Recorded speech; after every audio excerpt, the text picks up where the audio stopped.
그 여러분은 그런 생각을 안 하시겠지만 저에게 남양주 오늘리교회는 첫사랑이고 첫 아들처럼 생각하고 있습니다. 언제나 선한 추억을 마음에 담고 있고 또 남양주 오늘리교회가 어떻게 하나님의 뜻을 따라 성장하며 살아가는지 마치 부모가 자식의 성장을 기대하는 것처럼 그러한 마음으로 항상 남양주 오늘리교회를 바라보고 있습니다. 아마 이제 토평동 시대를 지내고 다산 시대로 여러분이 곧 창립 20주년을 맞이하면서 가게 될 텐데, 또 하나님께서 그곳에서 놀라운 일을 준비하고 기다리고 계신다고 저는 또 믿습니다. 이 동쪽에 오늘리교회 영성을 갖춘 교회로서 또 하나님께서 크게 쓰실 그릇으로 남양주 오늘리교회를 세워 가실 것을 또한 분명히 믿습니다. 오늘 제가 여러분과 함께 나누고자 하는 것은 최근에 한국 교회는 어떤 교회로 자리매김을 해야 하는가, 그것이 무엇인가를 여러분과 같이 나누려고 생각합니다. 오늘 목사님께서 읽어주신 미가서 6장 8절에 보면 하나님의 관심이 어디에 있는지를 우리가 발견할 수 있습니다. 여호와께서 내게 원하시는 것은, 이렇게 설명했어요. 공의에 맞게 행동하고 긍휼을 사랑하며 겸손히 내 하나님과 함께 행하는 것이다. 하나님은 우리 사회에 공의가 이루어지기를 원하신, 그리고 하나님의 은혜를 입은 자들로 인하여 이 땅에 긍휼이 베풀어지기를 원하시고, 더 나아가서 그와 같은 공의와 긍휼을 행하는 일을 교회 스스로 하는 것이 아니라 겸손히 하나님과 함께 하기를 원하신다. 우리 교회는 선교에 목숨을 거셨던 하용조 목사님의 영성의 기초에서 지금까지 달려왔습니다. 선교하는 교회, 그러면 오늘리교회, 이렇게 누구나 퀴즈를 내면 맞출 수 있을 정도로 선교에 오리엔테이션 되어 있는 그러한 교회였습니다. 그런데 이제는 그 선교의 개념이 조금씩 변화되었다는 거죠. 이제는 해외 선교라고 칭할 때 해외자를 빼내는 시대가 되었다. 왜냐하면 선교의 경계선이 다 무너졌기 때문이라는 거죠. 어떻게 무너졌을까요? 내전으로 인하여 난민들이 많아졌습니다. 그러니까 어렵게 해외를 가지 않아도 우리나라에 와 있는 선교의 대상으로 여겼던 그 난민들을 접할 수가 있어요. 또 이주 노동자들이 많아졌습니다. 이것은 우리나라가 이제 국민 달러 GNP가 3만 달러 이상이 되면서 자연스럽게 한국으로 돈을 벌러 오려는 사람들이 많아진 거죠.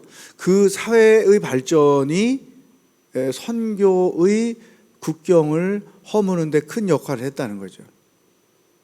미국이 유나이티드 이렇게 표현하잖아요.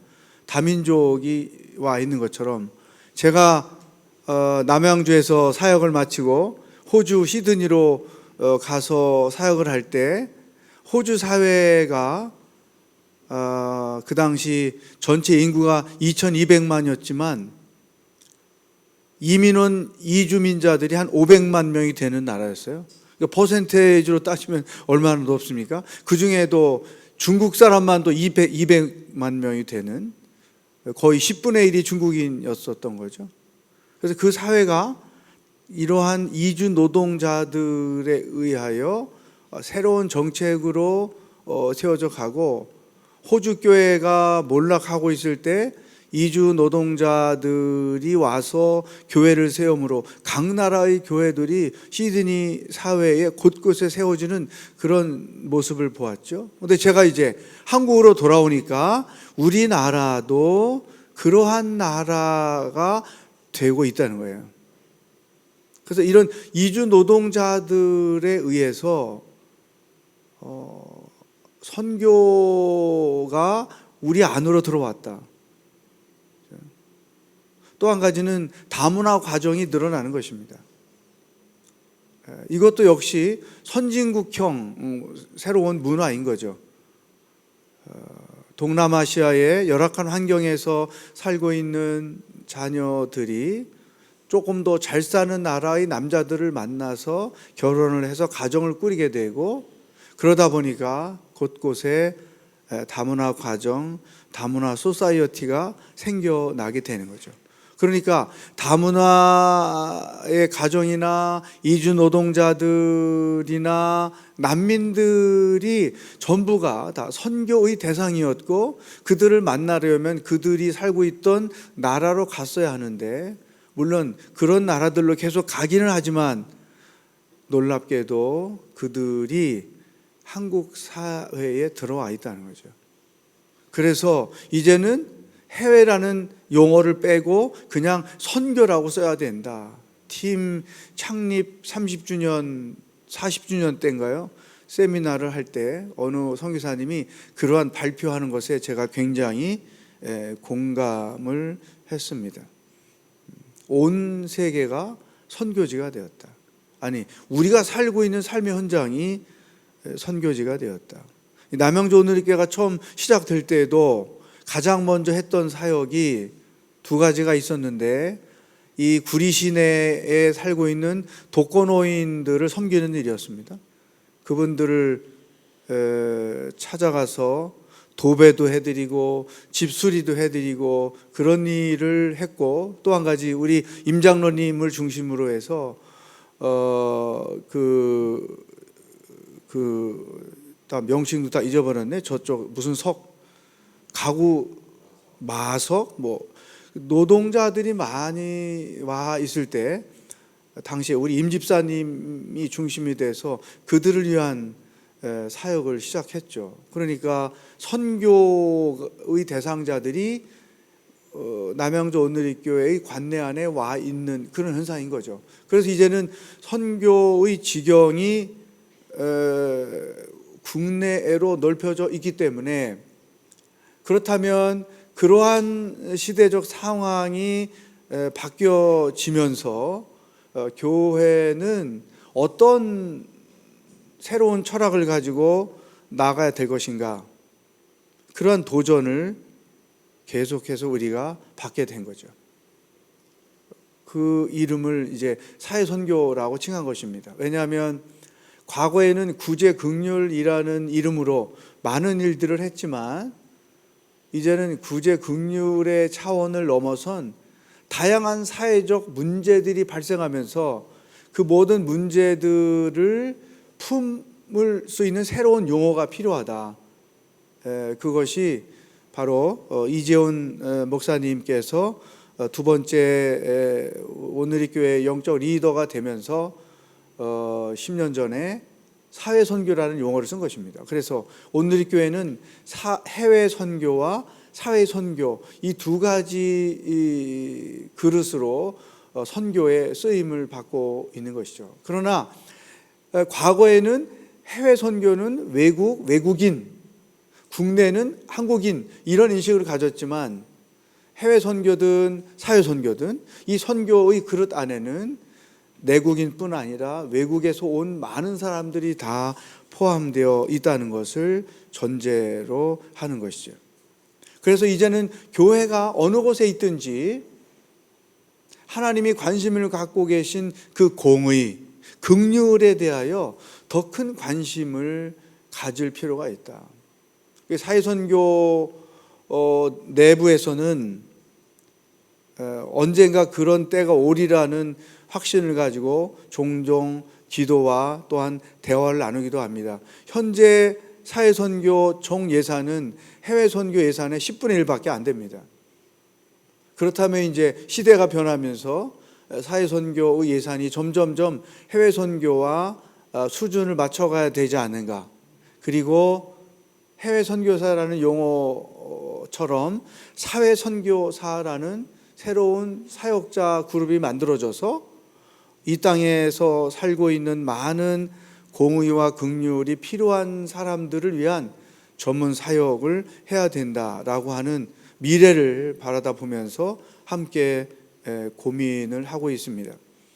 자, 이런 시대 상황에서 사회 선교는 항상 두 가지 질문을 가지고 그 질문에 대한 답을 찾으려고 몸부림을 치고 있습니다. 첫 번째는 누가 이 나라 구석구석에 하나님 나라를 세울 것인가? 뭐 교회가 있는데 무슨 하나님 나라 이렇게 말할 수 있잖아요. 그러나 말씀드린 것처럼 그런 선교 대상자들이 한국 사회의 곳곳에 와서 살고 있으면서 또 사회적 약자로 분류되는 독거노인들이 점점점 많아지면서 그들이 살고 있는 그 자리에 누가 하나님 나라를 세울 것인가? 그런 질문에 대한 인식을 가지고 사회 선교를 펼쳐가고 있고, 또 하나는 오늘의 교회는 교회가 속한 그 지역 사회에서 어떻게 선한 영향력을 끼치고 있는가? 남양주 오늘의 교회라면 이 구리 지역, 남양주 지역에서 어떻게 선한 영향을 끼치고 있는가? 각 캠퍼스마다 서빙고는 서빙고대로 어떻게 선한 영향을 끼치고 있는가? 2020년대에 들어서면서 한국 교계에 새로운 용어가 등장했는데 그것이 뭐냐면 마을 목회라는 것입니다. 마을 목회. 그래서 이 마을 목회를 주제로 해서 많은 세미나들이 곳곳에서 열리고 있습니다. 그 마을 목회의 핵심 내용이 뭐냐? 그 교회가 속한 마을에서, 동네에서 어떻게 교회로서 선한 영향을 끼쳐야 되느냐.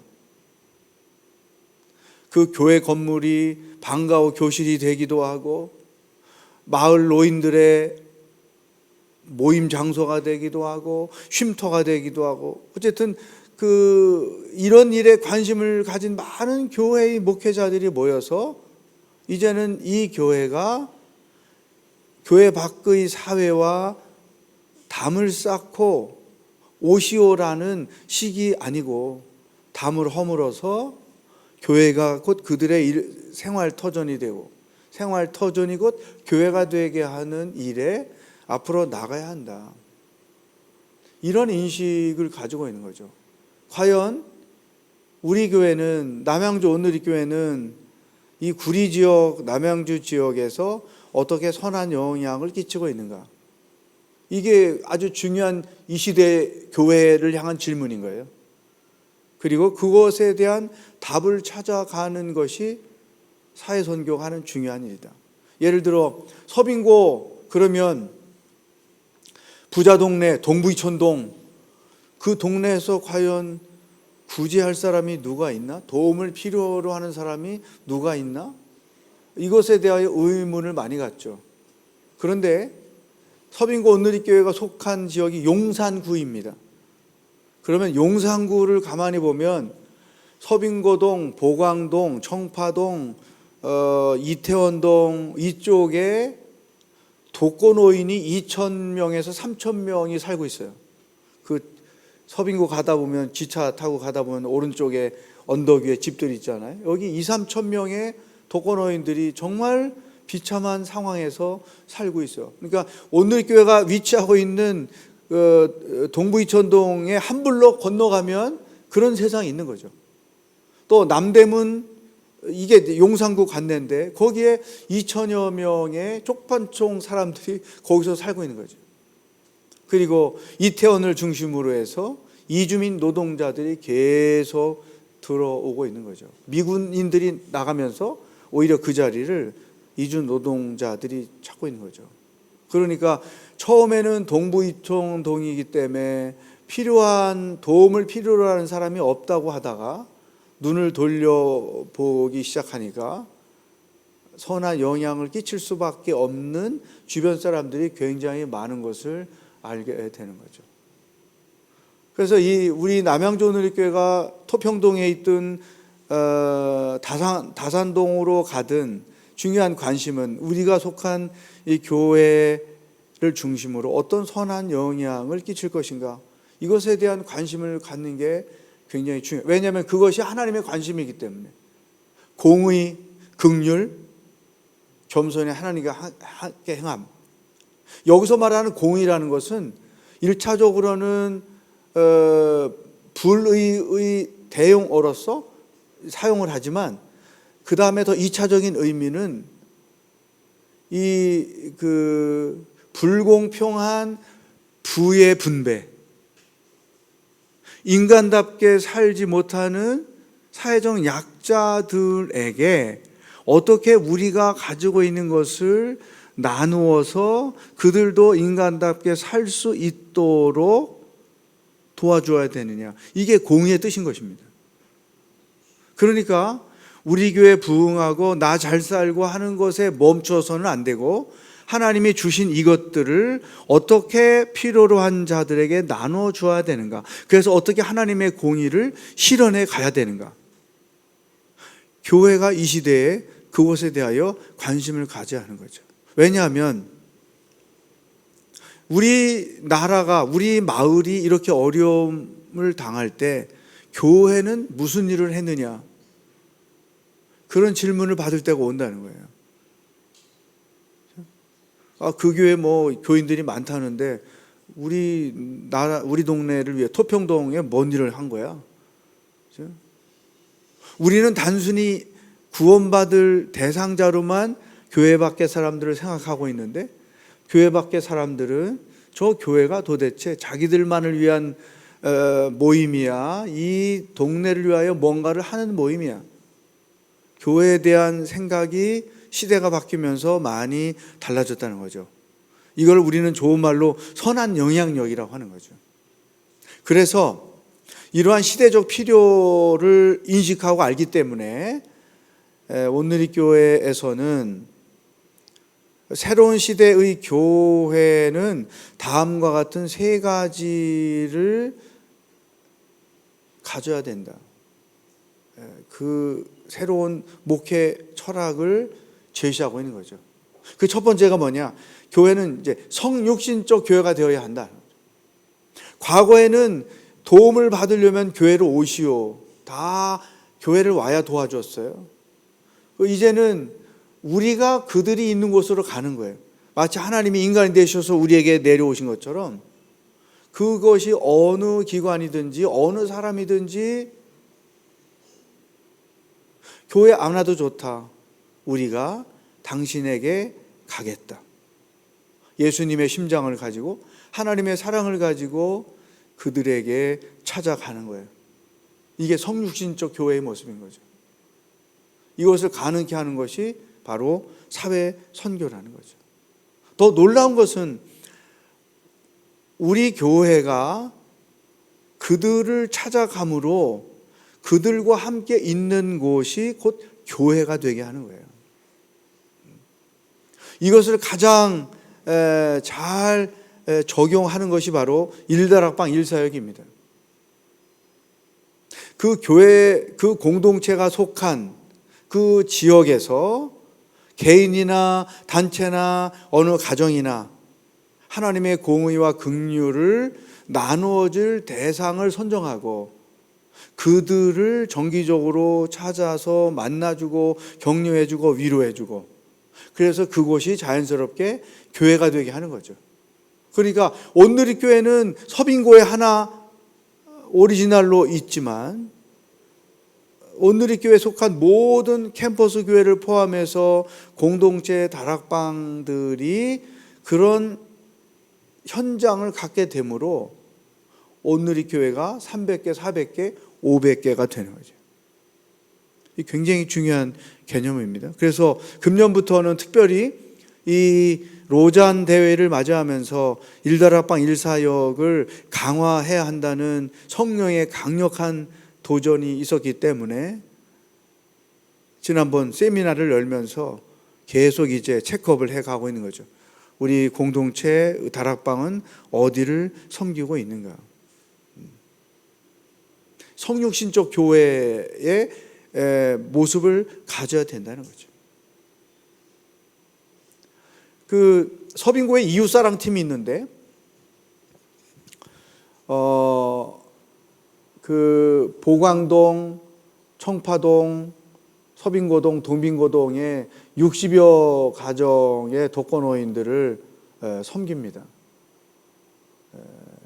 7, 80명의 자원봉사자들이 매월 마지막 주일에 짝을 이루어 그분들을 찾아가서 사랑으로 섬기는 거죠. 그 대상자들 중에는 예수 안 믿는 사람들이 훨씬 많습니다. 완강하게 거부하는 사람들은 아예 찾아가지를 못하죠.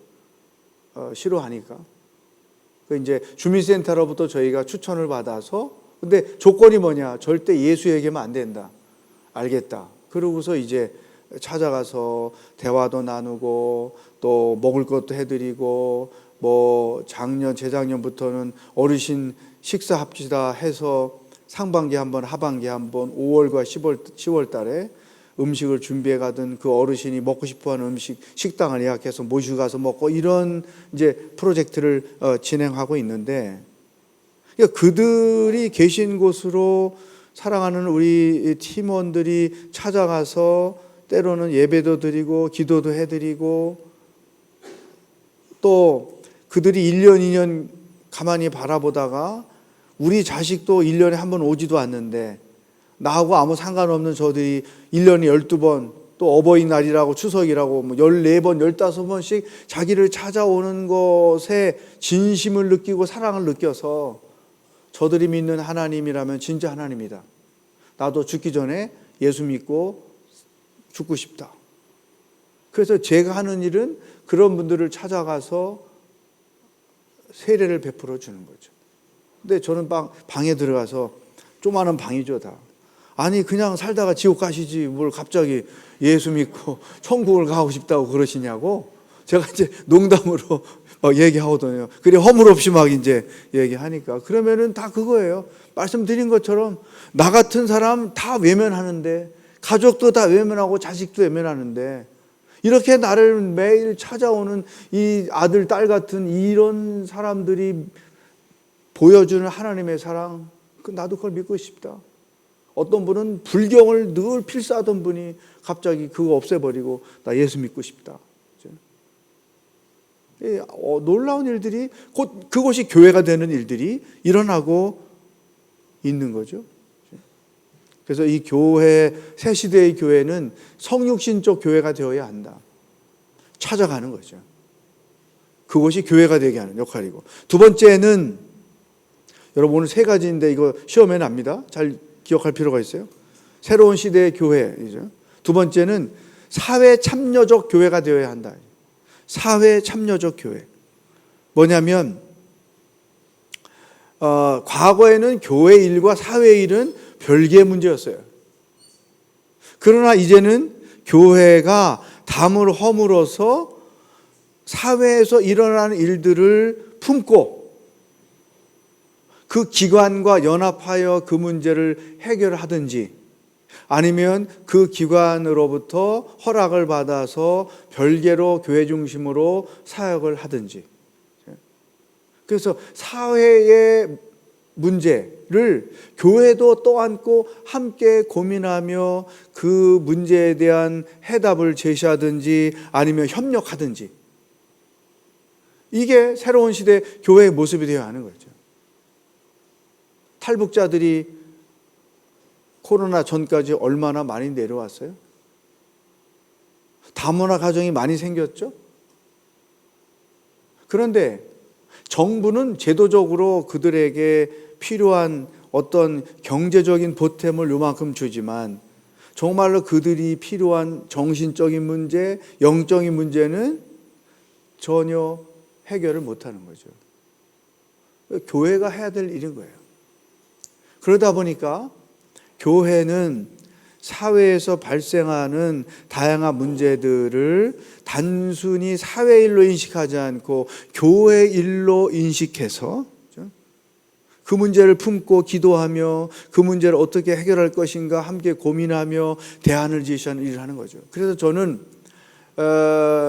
그 사회선교 본부장이 9년 차인데 그 본부장이 된 이후부터 우리나라에서 어떤 문제들이 발생되면 이거 우리가 해야 될 일이네, 저거 내가 책임져야 될 일이네, 이런 부담감 때문에 머리가 다 빠지는 거예요.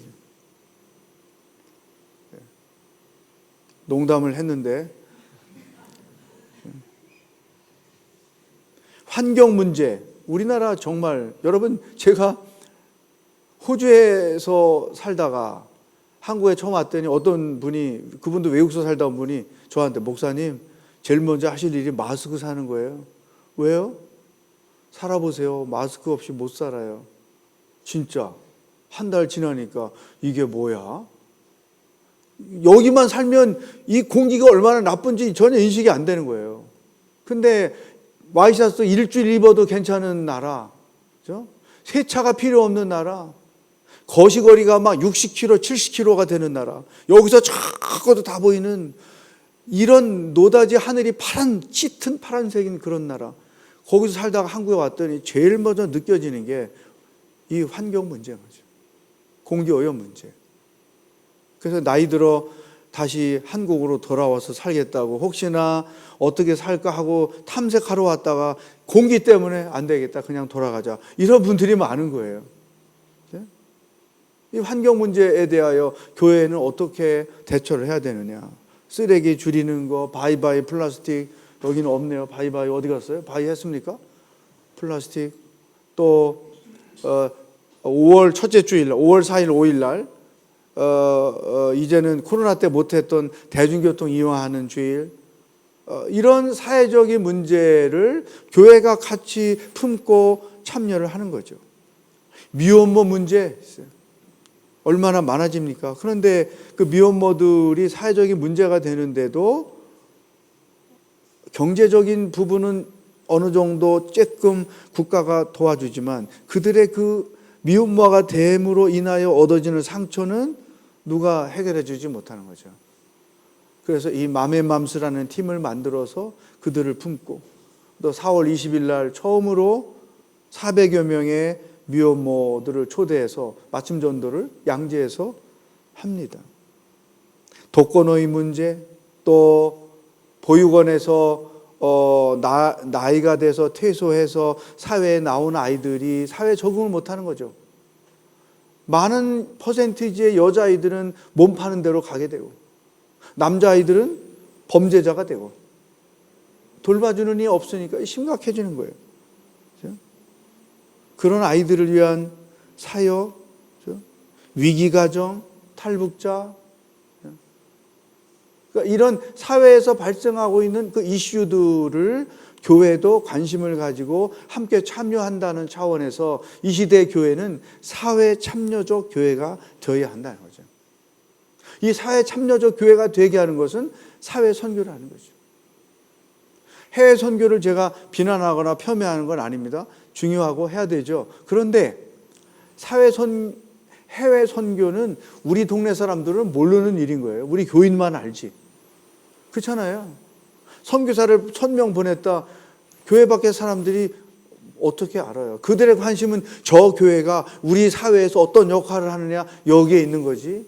그러므로 사회 선교도 해외 선교처럼 당위성을 가지고 해야 할 중요한 하나님의 사역이다.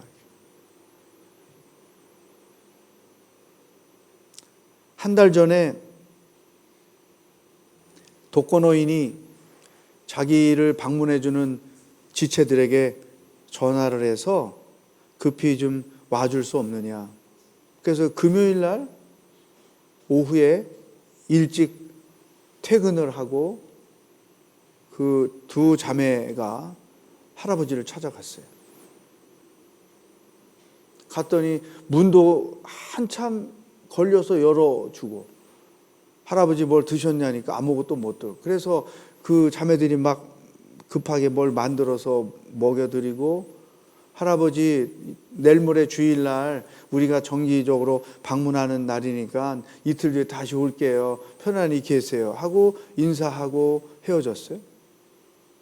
주일날 아침에 10시에 교회에서 같이 모여서 예배드리고 출발하는데 그 방에 갔더니 할아버지가 돌아가셔 있는 거죠.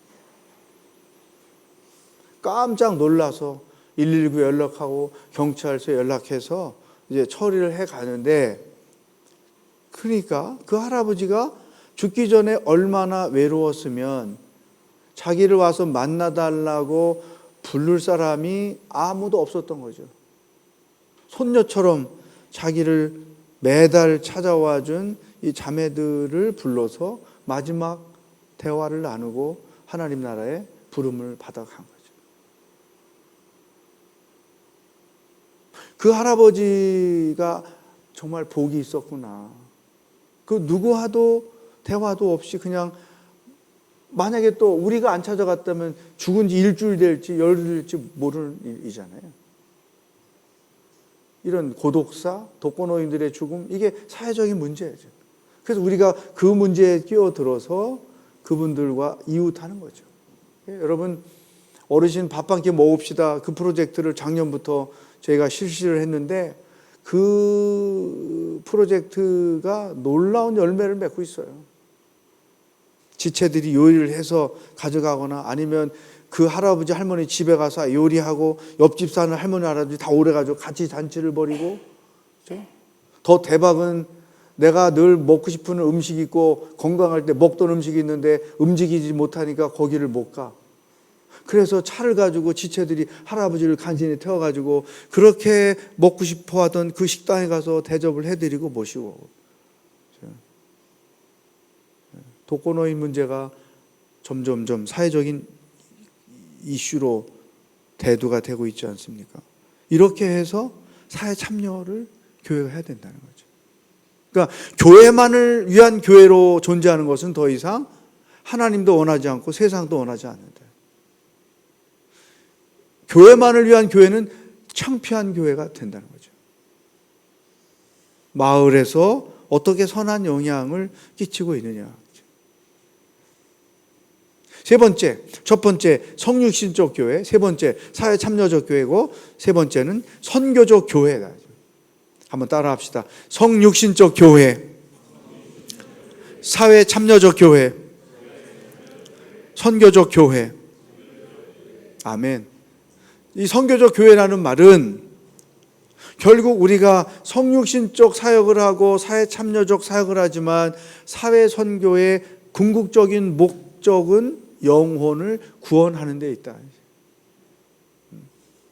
그래서 우리는 불신자들도 상대로 섬겨주는 거예요.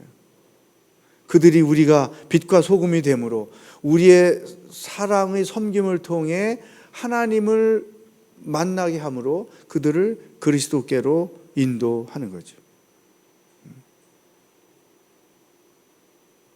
연말에 기독교 신문들이 온누리교회가 하고 있는 사역에 관심이 많아서 취재를 하고, 특별히 작년 말에 세 군데나 와서 취재하고 인터뷰하고 자기네 신문에 기사화했는데, 그 세 군데에서 온 기자들이 가장 많이 놀랬던 게 뭐냐, 뭐 엔젤트리를 한다, 사르바 프로젝트를 한다, 뭐 그 사랑의 나눔을 청년부가 한다, 그런 것들에서 그 대상자가 넌 크리스찬이 포함되어 있다는 거죠. 이걸 기자들이 놀라더라고요. 이거 다 믿는 사람들만 주는 거죠? 아니요, 상관없어요. 누구든지 대상자로 추천되면 우리는 다 사랑을 보냅니다. 어떻게 안 믿는 사람들에게 이렇게 나눠줄 수 있냐고. 그게 오늘의 사회선교다. 목적은 뭡니까? 영혼을 구원하는 일에 있다는 거죠. 그래서 제가 가장 기쁜 소식은 독거노인들이 세례받는 것, 쪽방촌 사람들이 세례받는 것, 보육원에서 나온 아이들이 케어받다가 세례받는 것, 또 하랑센터, 다문화 가정 아이들이 세례받는 것, 누군가 사회선교 안에 미혼모들이 세례받는 것, 사회선교가 섬기고 있는 대상자들이 예수를 믿고 세례받는 일이 보고될 때 결국은 선교적 교회로서 사회선교가 성령의 인도함을 따라 제대로 가고 있구나. 감사를 드리고 그 일이 계속해서 이루어지고 전개가 되는 거죠.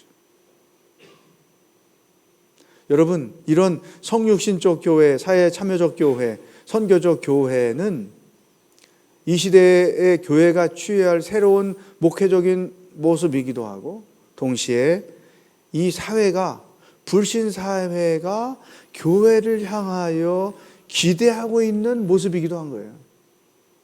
그래서 이제는 불신자든 상관없이 교회 밖의 사람들과 여러 가지 이유로 친근하게 대면하게 되고, 그 대면을 통해서 성령님이 역사하게 되고, 그 역사를 통해서 궁극적으로 그들이 구원에 이르는 이런 놀라운 일들이 일어나는 거죠. 이게 바로 사회선교다. 단순히 도움이 필요한 대상자들로만 그들을 보는 게 아니고, 똑같이 하나님의 형상을 따라 지음받은 존재로서의 가치 있는 사람으로 인식하면서 그들과 관계 맺기를 하고 신뢰를 쌓고, 그리고 그들이 필요로 하는 것을 최소한으로 섬김을 주는 것. 이게 사회선교가 현재 하고 있는 아주 중요한 철학인 것이죠. 독거노인들은 대화할 상대가 없기 때문에 우리 팀원들이 찾아가면 말하는 것을 좋아하세요. 심지어 중고등부 아이들이 가끔 같이 체험하기 위해서 따라가면 걔들한테 용돈도 주고 나 찾아와서 고맙다고. 또 1년 하루 세 끼 혼자 밥 먹다가 이렇게 여러 사람들과 같이 식사를 하니까 눈물이 목이 메어서 밥 숟갈을 못 넘기는 그러한 노인들도 있고, 그런 노인들과 함께하는 그곳이 교회고, 그게 하나님의 나라고, 그게 하나님의 공의와 긍휼을 행하는 구체적인 실천인 거고, 이 시대에 하나님이 원하는 교회의 모습이 바로 그거라는 거죠. 한 가지 더 감동적인 이야기를 나누고 마치겠어요. 두 자매가 할머니 동빙오동 언덕배기에 할머니를 늘 찾아가는데, 할머니가 허리하고 무릎이 아프셔가지고 이 앉았다 일어났다 하는 걸 너무 힘들어하는 거예요. 당연하죠. 그 연세 되니까. 그래서 이 두 자매가 어떤 생각을 했냐면, 침대를 사드리면 일단은 땅바닥에 일어났다 앉았다 이거 안 해도 되니까 할머니가 훨씬 편하겠다. 그래서 침대와 의자, 식탁 이렇게 준비해서 할머니 생활 환경을 바꿔주자. 그래서 할머니에게 말씀을 드리니까 할머니는 뭐 미안하니까 괜찮다고 하잖아요. 그래도 이제 동의를 얻어서